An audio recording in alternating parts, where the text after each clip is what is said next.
Goeiemôre, dit is dan 20 Augustus 2026, lesing 92 van die Groot Johannes Evangelie boek 4. En ons is nou by 'n baie interessante afdeling besig, en dit is die boek van Salomo se Hooglied, wat sover my kennis aan betref vir meeste van die mense op aarde toe is, en nog altyd toe was, tot Yeshua dit nou kom oopmaak het 2000 jaar gelede, en ons het nou 'n kopie van daai gesprek. Ons vervolg dan in hoofstuk 169 vanaf vers 18. Die man het nou sy uitlegte gegee, en nou kom Yeshua en hy sê, des te beter, want hoe onmoontliker jy dit nou vind, des te wonderbaarliker sal die verklaring straks vir jou wees. Maar dit is nou ook wonderbaarlik dat jy en die ander wat ook so daaroor dink, met oop oë nog steeds niks kan sien nie, en met oop ore niks kan hoor nie.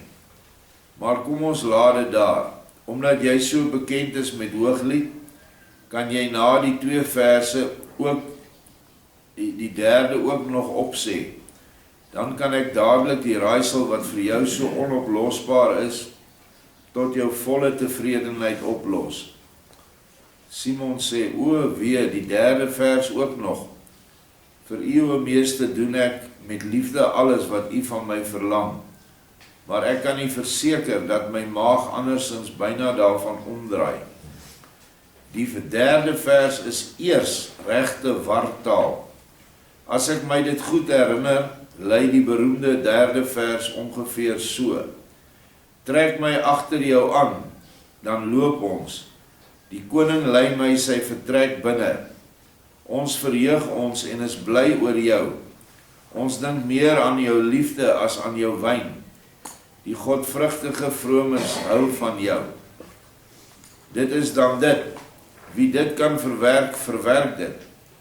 As daar in die begin nou maar sou staan, trek my agter jou aan, dan loop ek. Maar daar volg, dan loop ons.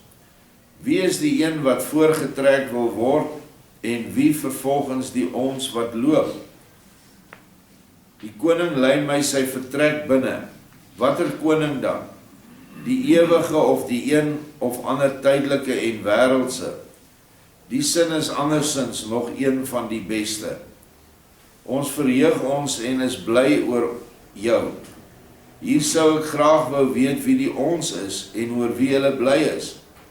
Verder dink die sekere onbekendes meer aan die eweneens onbekende liefde as aan die wyn, waarvan ook nie gesê word van watter welke kwaliteit dit is nie. Wie is aan die einde die hoogs onbekende jou, waarvan die godvrugtiges hou? O, 'n onduidelike manier van praat bestaan daar gewis nie. Wat 'n armsalige drommel is die mens van hierdie aarde tog. Hy begin met niks, leef met niks en eindig ten slotte weer met niks. As hy gedurende die beter en heldere periode van sy lewe meen om iets te begryp, maar vervolgens ongelukkigerwys in aanraking kom met Salomo se Hooglied, is dit heeltemal gedaan met die dwaas. Want sodra dit aan die mens eenmaal deur woord en skrif, deur 'n ander mens duidelik gemaak is dat sy wysheid glad niks voorstel nie, is dit ook heeltemal gedaan met die mens self. Dit wil sê, hy leef wel nog verder, maar as 'n dwaas wat nie meer in staat is om nog iets te bevat en te begryp nie. As die mens net soos ek, so ver gekom het dat daar geen vooruitgang meer is nie, keer hy om en begin soos 'n dier slegs nog maar te vegeteer. Waarom sou hy ook verdere moeite doen vir niks nie, en nog eens 1000-maal niks nie? Waarom, waarlik majesteit en meester, u het ons gedurende hierdie nag op die berg dinge laat sien wat op hierdie aarde nog nooit aan sterwelinge getoon is nie. Ek verstaan en weet nou enorm baie, Maar waarom verstaan ek Salomo se wysheid dan nie? Mag geen mens dit dalk begryp nie? Of is dit werklik, waar dit uitelik gesien veel van weg het, vrome waansin, dis beslis nooit te verstaan nie? Of lê daar nog bepaalde geheime in verborge dinge, wat van die grootste lewensbelang is? Wat dit ook al is, sê dit vir my, want u alleen glo ek wat u in erns daaroor sal sê, want u kan die Hooglied wel begryp, as dit enigstens te begrype is. Maar as die hele Hooglied maar net 'n laaste wysheidswaan van Salomo is, sê dit dan ook vir my, dan gooi ek dadelik die hele Hooglied in 'n afvoerput, dan kan die bewoners daarvan Salomo se wysheid begin bestudeer. Nou ja, hierdie ou is so 'n bietjie van 'n grapjas, dis hoekom hy so praat, maar Joshua laat dit toe, want eintlik bespot hy nou die boek, omdat hy dit nie verstaan nie, en dis maar sy manier van praat.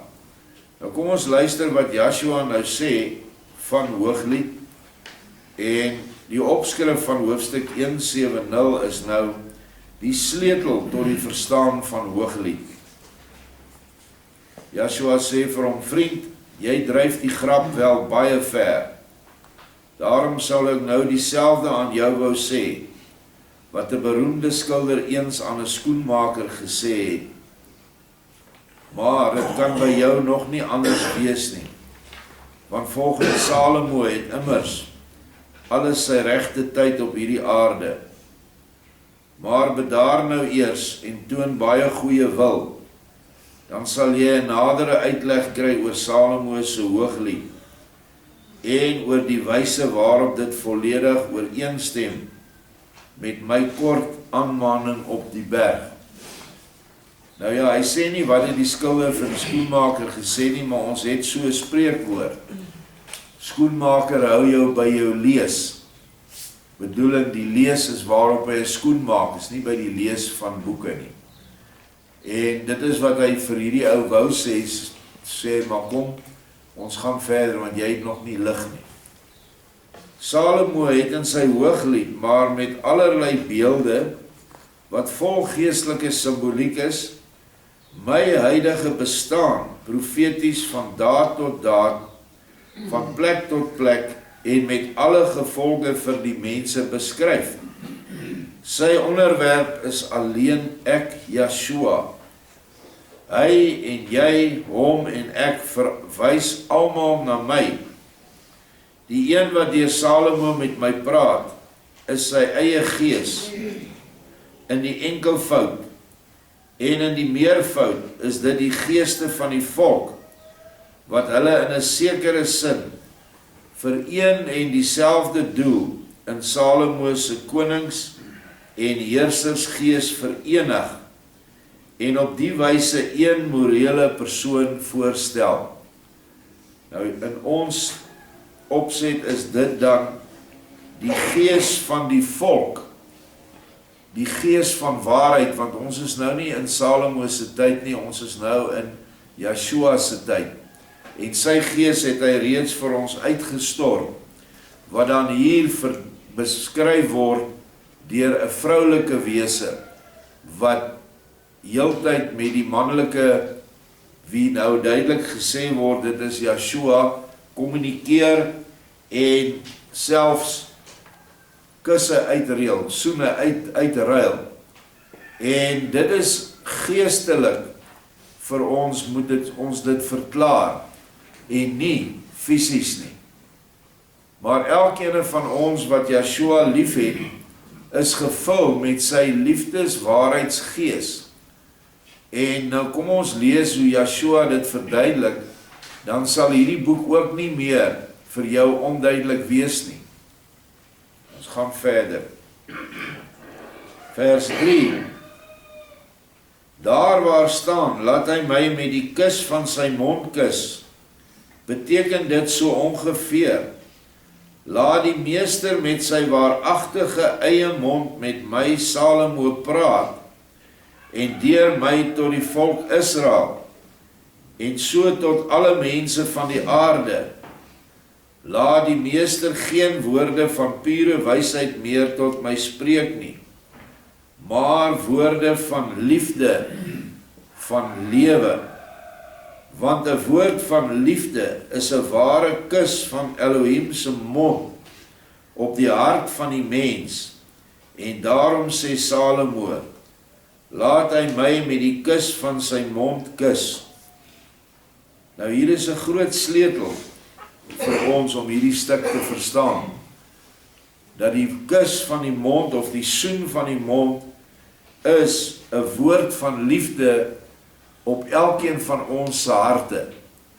Gaan ons dit aanneem of gaan ons wegdraai met ons harte? Nou pas die res van die sin heel goed daarby, waar staan, want u liefde is liefliker as wyn, oftewel, u liefde is vir my en alle mense nuttiger as wysheid, want met wyn word altyd wysheid en waarheid bedoel.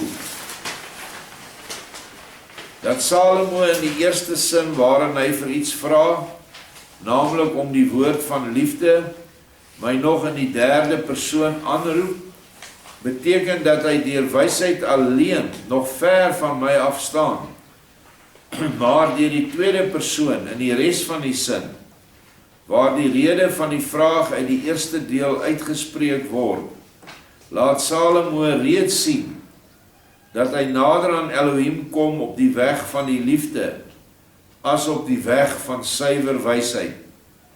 Maar die kus, naamlik die liefde, waarvoor Salomo in sy hooglied gevra het, kry julle almal so pas van my, en dus my beste Simon, is die eerste vers van hooglied vir jou nou waarskynlik iets wat duideliker, as wat dit vir jou voorheen was. En wat 2000 jaar gelede gebeur het met hulle wat daar sit, wat Joshua nou ervaar, hoe hy hulle op hulle harte soen, ervaar ons nou ook, 2000 jaar later, as ons erns het met Joshua in ons lewe. En dan sal die eerste vers van Hooglied ook nou vir ons in vervulling gaan. Of vir ander mense wat al voorheen hierdie dinge ervaar het en herken het, sekerlik al reeds gebeur het. Nou sê Simon, o meester, daardeur is die tweede vers vir my natuurlik ook reeds duidelik, en ek sou dit nou wel durf uitlê. Nou sê Joshua vir Simon, doen dit, dan sal ons sien hoe jy die tweede vers verstaan het, vanuit die lig van die eerste vers. En dis 'n tegniek wat Joshua gebruik om mense self te kry om dit te verklaar wat eers vir hom heel onduidelik was, in plaas van dat Joshua dit vir hom uitlê. En ek kom dit ook agter, wanneer jy met mense werk, dan vra jy hom om, as daar 'n skrifgedeelte onduidelik is, gee vir hom 'n Bybel en sê hy moet dit hardop lees. Dit is hoe 'n ou jare terug met my gedoen het, toe ek nog in die duisternis gesit het, en hy vir my sekere stellings kom maak het, toe ek sê, maar hoorie, jy kan nie dit vir my sê nie. Jy is nou besig om die Bybel polities te verklaar, en ek kan vaar dit nie. Toe sê hy, gaan haal jou Bybel. Hom gaan haal en sê vir my, lees hierdie vers. Hy sê nie vir my wat daar staan nie, ek lees dit self hardop. En na 'n halfuur of 'n uur, toe is ek oortuig van wat die man vir my gesê het, want ek lees dit dan nou self. So onthou die tegniek, laat iemand altyd wat twyfel het, dat hy self veral hardop lees, want baie keer, omdat hy in 'n kerkgees vasgevang is, lees hy, maar verstaan hy nie, want die kerkgees verblind hom, dis soos 'n sluier om die siel. Nou sê Simon vers 8, Dit sal nou kennelik soveel as die volgende beteken. Meester, as u my egter kus met die kus van die mond, as u woord liefde word, en dis 'n ware lewenssalf. Nou dis die liefdeswoorde wat die nag aan hulle gespreek is. Laat dan hierdie salf wat salwing is, hierdie goddelike woord van liefde van u, vir alle mense verstaanbaar wees.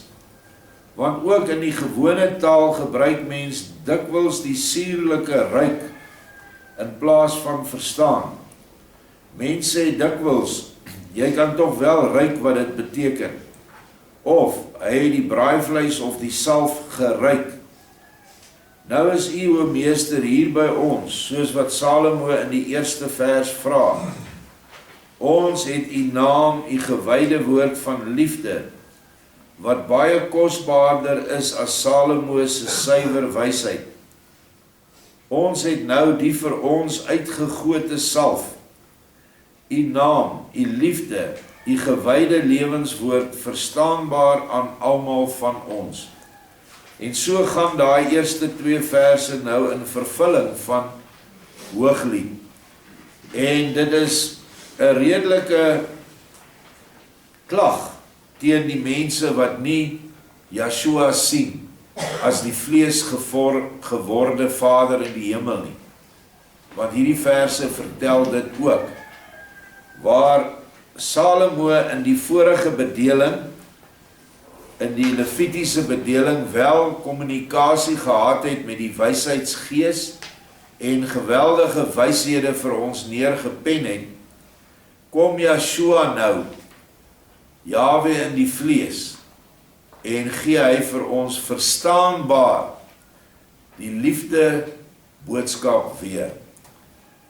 Soos wat hulle daai nag op die berg dit ervaar het, en ons wat nou hier in Pretoria sit 2000 jaar gelede, ook al daai woorde gehoor het. Moet dit nooit vergeet nie.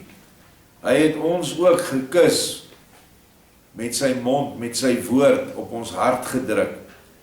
Die vraag is egter, het ons daardie toenadering, daardie liefde aangegryp, of het ons koud gebly? Wel, die maagde, wat daarom van u hou, is kennelik ook ons, gesien vanuit die standpunt van ons beperkte insig en verstand. Want 'n maagd is weliswaar 'n lieflike wese, nie heeltemal sonder insig en verstand nie, maar in die algemeen gesien, kan van 'n groot manlike wysheid tog geen sprake wees nie. Daarom is ons blykbaar die maagde wat u, o meester, bo alles lief het, omdat ons u woord van liefde verstaan, waardeur dit dus vir ons 'n uitgegote salf is, waarvan die heerlike geur 'n wonderbaarlike genot is vir ons. Sê my, o meester, of ek nou volgens die eerste vers die tweede wel korrek begryp het. Nou, maagd is 'n baie pertinente, of het 'n pertinente betekenis van suiwerheid en van liefde vir die een wat nou toenadering soek tot haar. Kom ons noem dit in Afrikaans die vrymeisie van die bruidegom of die voornemende bruidegom. Daardie meisie kyk nie rond nie. Sy's 'n maagd. Sy's nie 'n hoer nie. Sy kyk met alles wat sy het, is haar oë, haar hele wese gerig op Yeshua. Daar's nie nog 'n kerk wat haar aandag aftrek nie. Daar's nie 'n pastoor of 'n dominee wat haar aandag aftrek nie. Dis net Yeshua, Jesus Christus, ons meester en koning. Dis alwaarvoor sy lewe. En dan is sy werklik gereed om met hom in die huwelik te tree. Wat niks anders beteken as 'n innerlike eenwording tussen siel en gees nie. Dit is wat die bruilof met Yeshua voorstel. jou gees, die manlike, Yeshua, wat een word met jou siel, die vroulike, die maagd, en dan staan hy op in jou tempel, in jou wese. En dit noem ons dan eerstens die eenwording, die huwelik, en dan vind 'n verwekking en 'n geboorte plaas binne in jou. En dit is die ware wedergeboorte. Dit is nie 'n geboorte van 'n kind nie. Dit word daarmee vergelyk. En dit is die uiteindelike wedergebore status wat weggebere is vir sy reine maagde. In Openbaring 14 kom hy en hy sê, net hulle wat maagdelik rein is toegelaat op die berg Sion. En dit is so in die gees, kan jy maagdelik rein gemaak word. In die vlees is dit so, as 'n maagd haar maagdelikheid verloor het, dan is dit permanent. Maar in die gees kan Yeshua jou herstel, soos wat hy sê in Openbaring, net hulle wat hulle self nie met vroue besoedel het nie. Nou die mense verstaan nie daai vers nie. Dit is hoekom daai groot monnikordes in die Rooms-Katolieke kerk tot stand gekom het. Maar dit is in elk geval 'n gruwel, want hierdie goed het hulle self op baie ander walglike maniere met vrouens, nonne en met jong seuns besoedel. Wanneer Yeshua sê in Openbaring 14 dat hulle op die berg kan kom wat hulle nie met vrouens besoedel het nie, beteken dit nie mense wat getroud is nie. Want die opdrag aan Adam en Eva was, gaan heen, vermenigvuldig en heers oor die aarde. Want dan sou Vader sy wet gebreek het. Hierdie vroue waarmee ons nie moes vermeng het nie, is kerke en ander geestesorganisasies wat nie Yeshua se leer as hoofdoel van hulle bestaan het nie. So wanneer jy op die berg Sion by Yeshua kom, en onthou die berg Sion wat jy klim, is 'n innerlike berg van 'n pad van hierdie liefde wat jy loop, dan eers kan jy met hom een word. Jy kan nie met hom een word as jy met een voet nog in die kerk staan, met jou hart of jou verstand of fisies nie. Want dan is jy nie 'n maagd nie. Jy is dan buite die maagdorde. En dit is nie vreemd dat hy die kerke van vandag, in Openbaring noem hy dit die hoerkerke, die groot hoer wat bo op die water sit, is die Romeinse kerk. Maar hy praat ook van die Romeinse kerk se dogters. En ek is jammer om dit vir jou te sê, dat alle kerke wat deel het aan die Romeinse hoer, is geaffilieer in die Wêreldraad van Kerke. En jy sal verbaas wees, maar al die sisterskerke, dink ek buite in die APK, is deel van hierdie hoerkerk, of van die Wêreldraad van Kerke. Die AGS definitief. Vele van die Pinksterkerke behoort aan hierdie organisasie. En hulle is volgens definisie ware dogters van die hoer. Daarom is dit so belangrik dat ons hierdie woorde korrek verstaan en onsself posisioneer as maagde. Ek is niks, ek lees net hierdie woorde en ek probeer dit 'n bietjie meer duideliker maak vir die nuwe mense. Maar ons mag geen ander affiliasie hê nie. Dit is glad nie toelaatbaar nie. Want hoe sal jy nou daarvan hou as jy die vryer is en jou maagd meisie wat jy nou dink is rein en skoon, sy hang met ander ouens uit wanneer jy nie daar is nie. Jy gaan nie daarvan hou nie. Jy gaan haar los. En dis presies in die gees, nee, dis nog meer streng. Is waar ons nou? Ja. Joshua sê, volkome korrek en fundamenteel waar. Hy het nou hierdie verse korrek uitgelê. Met die Hooglied wat erg onverstaanbaar voorkom, is dit so dat dit baie maklik verstaan kan word as mens die eerste vers maar goed deur te verstaan wat die beelde beteken begryp het. Maar nou dat jy egter die tweede vers so uitstekend uitgelê het, moet jy ook nog die derde vers probeer. Miskien slaan jy daar ook die spyker op sy kop, of op die kop. Simon sê, o meester, nou sou ek my dadelik aan die hele Hooglied wou waag. Die betekenis van die derde vers sien ek nou na die twee eerstes so duidelik voor my, soos hierdie heerlike oggend. Trek my, o meester, agter u aan, dan loop ons. Wie behalwe die liefde kan geestelik trek? In die skrif staan daar, trek my met bande, met koorde van liefde. En die gevolg is dat diegene wat met en deur die liefde onderrig en opgevoed word, in een oomblik meer opneem en verstaan, en daardeur werklik loop in die groei van hulle kennis, as in talle jare van dorre en kille wysheid.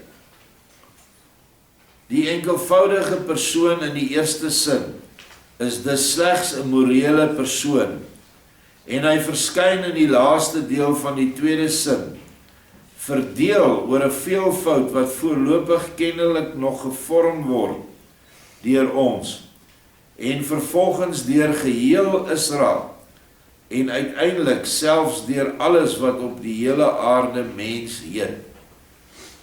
Nou ek kan hiervan getuig.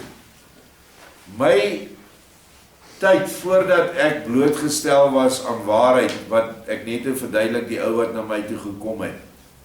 Eintlik daai aand het hulle gekom, ek het in Sanien gebly, hier stop 'n vreemde voertuig, 'n bussie met 'n sleepwa, en die manne sê vir my, hulle stel hulle voor, ek ken hulle nie, hulle sê, ons het 'n orkes hierso, en ons banjo speler het nou getrek, wil jy vir ons kom banjo speel? Ek sê, ja, is alright, ons kan speel, maar wanneer is die dans? Hulle sê nie, môre aan. Ek sê, wel, dan is net nou tyd om te oefen. En hulle bring al die instrumente uit, dit is 'n boereorkes gewees, en ons speel daai aand, en ons vat mekaar lekker, en ons is heel rustig, nou kan ons môre aand op die dans speel.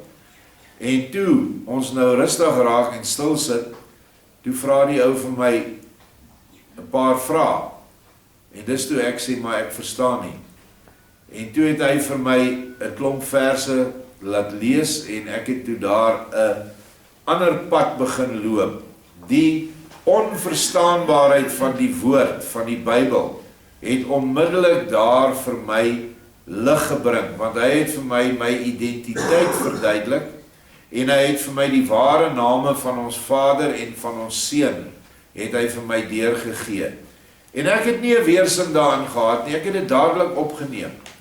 En toe begin 'n pad met my, waarin ek verskriklik baie studie gedoen het, net soos wat hy sê, in die dorre en kille wysheid. Daai tyd was die rekenaarprogramme nog baie eenvoudig, maar ek het vir my 'n Trinity Bible System aangeskaf, en ek het nagte deur, ek slaap nie baie in die nag nie, het ek agter die rekenaar gesit, het ek die Bybel bestudeer. Daai tyd was dit nog die ou Bybel, ons het nog nie die boek van herinnering begin nie. En dit was werklik 'n dorre en kille pad van wysheid en kennis, want ek wou kennis opdoen. Maar eers, omtrent 20 jaar gelede, het Joshua die nuwe openbaring oor my pad gebring. En dit is toe ek hierdie ervaring het van Hooglied.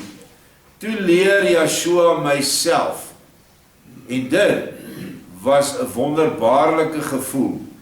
En jy kon in 'n paar hoofstukke, kon jy meer leer, as wat ek die vorige 20 jaar, met rekenaars, konkordansies, woordeboeke, al hierdie ander goed, wat ek gehad het.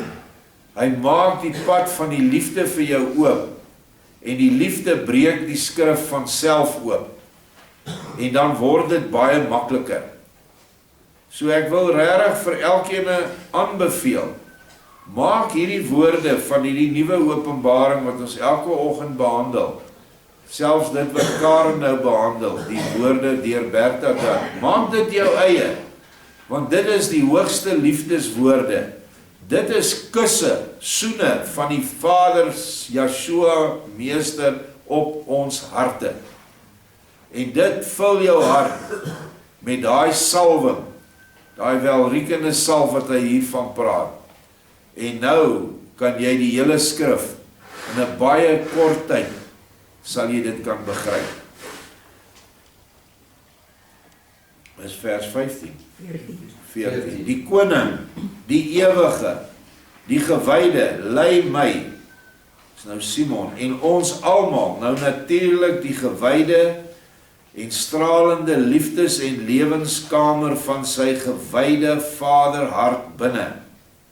En ons verheug ons nou, en is uitermate bly oor u, en dink beslis 1000 maal meer aan u Vader liefde, as aan watter dorre en kille wysheid dan ook. Net in u liefde is ons vol nederigheid, en eenvoudig, en daardeur gelowig van hart. Ons is daardeur vroom, en in ons geloof, o Meester, het ons u eers volkome lief. En dit is waar, dat net die Vader liefde vir ons dan belangrik word. Is ek waardig genoeg dat Vader my kan lief hê? Is my tempel skoon? Is ek besig met my naaste se nood en se leed? Dis alles vrae wat jy jou afvra. Die ander wysheidsdinge wat vir jou belangrik was, word op die agtergrond geskuif, want dis nie meer so belangrik nie. Jy hou jou besig met die liefde. Die oggend van die wysheid, die ooreenkoms met die bo op die berg, is weliswaar heerlik en mooi. Onthou daai gesig wat hulle gesien het op die berg. Maar hier benede, by die tafels, van die gasvrye liefdesmaal, in die groot gewyde kamer van u gewyde, allerapartste Vaderhart, bevind hom inderdaad ook dieselfde môre van die ware lewe. Bo op die berg, waar ons onderrig was in die ware kennis, geniet ons van die heerlike oggend van die lewenslig. Maar daar was geen tafels, waarop voedende en die lewe versterkende heerlike kosse voorgesit nie. Die lig van die diepste wysheid geval ons goed. Hulle het almal aan Yeshua se lippe gehang op die berg. Maar u sien by menigeen, miskien ook reeds die kiem van eie dink, wat opkom in die vore van die lewenstuintjie in die hart. En u sê met die bekoorlikste woorde van liefde. En ek wil net hier praat kortliks oor die woord eie dink. Ongelukkig het dit met baie Israeliete wat die kerk verlaat het en wat nou in hulle identiteit ingelei is, het 'n verskriklike eie dink begin kry. Want hulle het nou meer geweet van die Bybel as die dominee. En dis nie baie moeilik om meer te weet as die dominee. Die dominee weet nie baie nie. Om vir jou 'n idee te gee, 'n NG predikant wat 'n ruk lank in die kweekskool was en toe loop hy daar, het gesê die eerste dag in die kweekskool, nadat hulle baccalaureus graad ontvang het die dosent vir hulle gesê, wat nou 'n professor in teologie was, toe almal daar sit met hulle Bybels, toe sê hy, hoorie, julle kan daai Bybels huis toe vat, ons gaan nou die volgende 4 jaar nie uit die Bybel werk nie. En dis die kweekskool. Nou waaruit werk jy dan? Nie meer uit God se woord nie. En hy sê, hulle het allerhande ander dinge geleer, behalwe skrifkennis soos wat hy daar staan. Hulle is allerhande ander vakke aangebied, hoe om die skrif te interpreteer vir mense, sodat hulle kerkbywoning gereeld gaan wees, en sodat hulle die maksimum geld ook in die koffers gaan stort. Dis ware vakke. As hulle eerlik is, sal hulle dit herken, maar hulle sal dit nie vir die buitemense sê nie. Nou sê hy hier, die woorde wat hy vir ons roep, Yeshua, na ons toe ook, ons harte.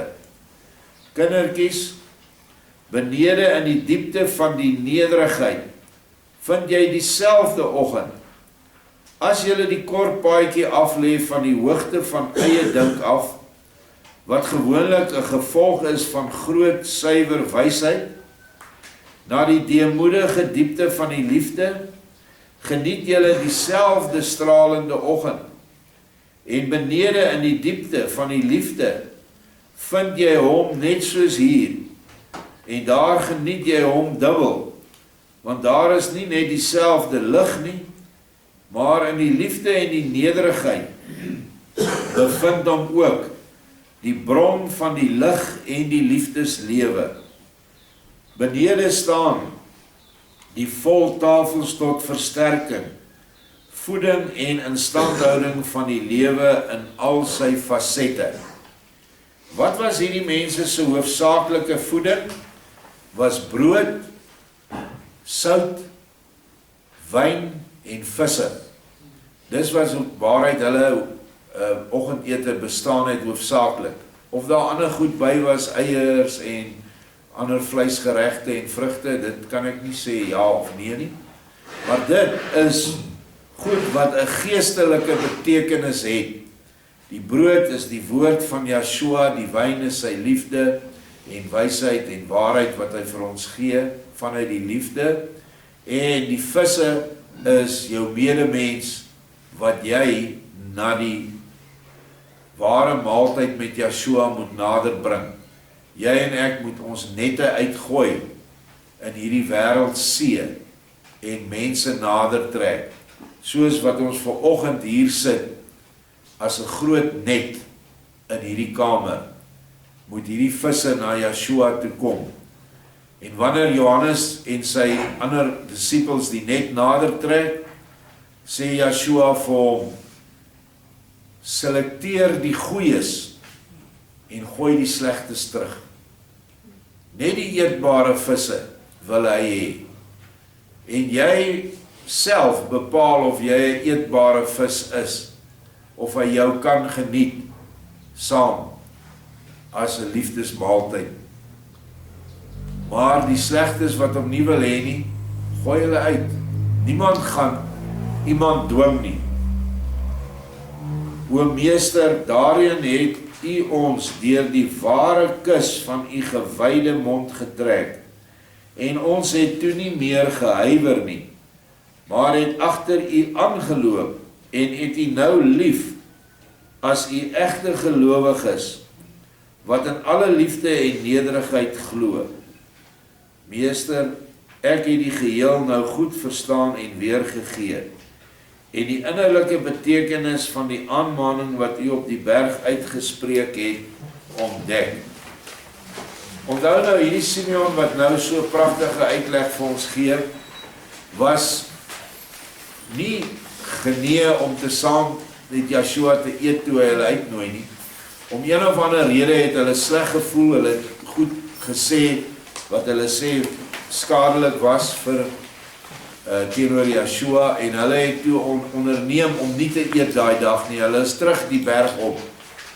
En toe Yeshua hulle onderkom, toe sê hy vir iemand, en vir Markus, gaan haal hulle, bring hulle, dat hulle kan saam eet. En dan sal ek vir hulle die geestelike betekenis onthul van my woorde. Kom ons gaan af van die berg, en ons gaan daar benede, daar is heerlike tafels, waar ons kan aansit en kan eet, en ons self verkoop. En nou sien ons, Dit is so, dat die berge hoogtepunt voorstel. En ons kan partykeer met baie wysheid, raak mense baie hoogmoedig. En jy kry hom ook nie van daai wysheid af, veral as dit verkeerde wysheid is nie. En gewoonlik is alle wysheid, wat nie vanuit die nederige liefde ontstaan het, is verkeerd. Daar is tekorte aan daai wysheid. Die Engelse woord is it's flaws, it's flawed. So, kom af van die berg van jou eie dink, raak nederig, sit saam met Yeshua aan tafel, hier sit ons vanmôre aan tafel. Dit is sy geestelike brood, sy geestelike wyn, die sout van die verbond, waarmee al hierdie woorde ingevry word, en dit word aan sy visse verkondig. En die visse is almal wat vanoggend hier sit, en almal van ons broers en susters wat vanmôre hierdie audio of video sal ontvang, en dit ook op dieselfde wyse gaan geniet. Dit is die verklaring. En nou kan jy die res van Hooglied gaan lees met hierdie sleutel, want die sleutel moes daar wees. En dan sal jy verstom staan oor wat jy daar gaan ontdek. Waar ons lees volgende môre is daar nog meer oor Hooglied, so ons sal sien wat Yeshua nog vir ons sê. Baie